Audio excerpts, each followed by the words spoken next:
Deixa eu chamar de volta nosso analista de política, Yuri Pita, para a gente seguir falando sobre essa dificuldade do nome da terceira via surgir nessa discussão dos partidos, principalmente PSDB, né, Yuri? O que dá para a gente esperar desse anúncio para terça-feira que vem? O que está rolando até agora no PSDB? Olha, Roberto, o que a gente sabe, na verdade, não só no PSDB, mas nos outros dois partidos, MDB e Cidadania, é de que, de fato, existe uma preferência pelo nome da senadora Simone Tebet. Por quê? Alguns dos atributos que a Tainá Farfan trouxe, como, por exemplo, ser mulher, ter uma imagem mais pacificadora no momento em que a polarização entre Lula e Bolsonaro é vista como um problema para o país, como ela apontou ali pela maioria dos pesquisadores, dos entrevistados. Agora, João Dória continua com a sua argumentação de que venceu prévias realizadas pelo PSDB, que inclusive essas prévias utilizaram recursos públicos que depois, posteriormente, o PSDB tenha que se explicar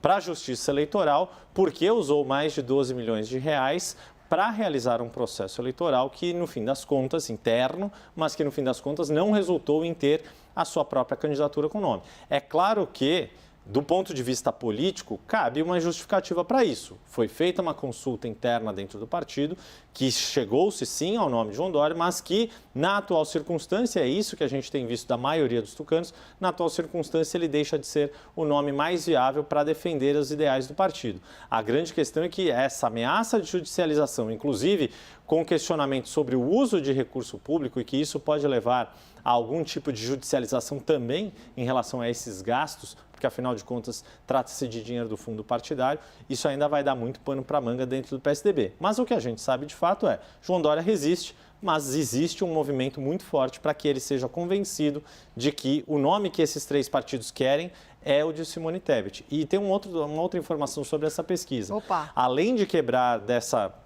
predominância de respostas de tentar quebrar a polarização, existe também a impressão, pelo menos que esses integrantes que viram a pesquisa, de que é necessário ter unidade entre esses partidos. Roberta? E tem alguma possibilidade de João Dória mudar de ideia até terça que vem, assumir uma outra postura? Aparentemente não. Ele tem insistido na defesa do seu direito de ser candidato e tem tentado usar argumentos. Inclusive, Roberta, a gente vai mostrar aqui alguns outros dados feitos a pedido da CNN pela Quest, que na semana passada a gente divulgou uma pesquisa nacional e a gente vai entender um pouco qual é o potencial de voto desses candidatos da chamada terceira via, para mostrar que, no fim das contas, na verdade, o que esses números mostram?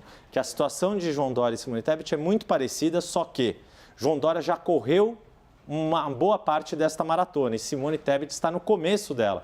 Se isso vai resultar em ela ter maior potencial de crescimento, que é o que os dirigentes partidários alegam, é uma discussão para os partidos. O que os números da Quest, que o Felipe Nunes preparou para a gente, mostram é o seguinte: pegando um recorte de quem diz não conhecer nem João Dória nem Simone Tebet, eles conseguem alguns votos mesmo entre essas pessoas que dizem não conhecê-los. Por quê? Porque antes de perguntar se você conhece, não conhece, se você conhece bem ou não, a Quest perguntou em quem essas pessoas votariam e depois apresentou uma lista de nomes, incluindo o nome de João Dória e Simone Tebet. E aí, a partir de quem disse João Dória e quem disse Simone Tebet, é que fizeram esse cruzamento. Quando a gente pega se conhece e poderia votar, desses que disseram, conheço e poderia votar, no caso de João Dória, é mais ou menos 15%, 16% dos entrevistados. No caso de Simone Tebet, é bem menos, 5%. Mas o que eles conseguem dessa parcela é praticamente a mesma coisa, 1 em cada 5 dos que disseram que conhecem e poderia votar.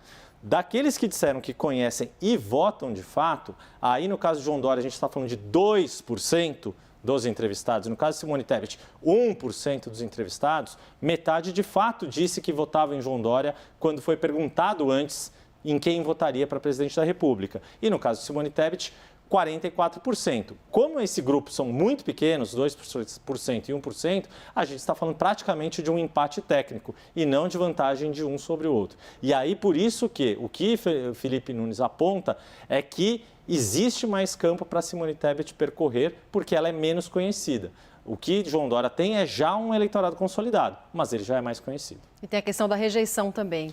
Sem falar na rejeição, que é muito mais alta no caso de João Dória, em números absolutos. Claro que entre aqueles que dizem conhecer, existe uma maior rejeição de Simone Tebet, mas ela tem uma taxa de desconhecimento de quase 80%, ou seja, tem um caminho livre para ser pavimentado, ser apresentada como uma nova candidatura. É isso que os seus defensores alegam. João Dória já é um nome conhecido da maioria do eleitorado. Pode reverter essa rejeição? Pode. A questão é saber se os argumentos que ele tem para reverter essa rejeição são aceitos ou não pelos dirigentes e principalmente pelos eleitores.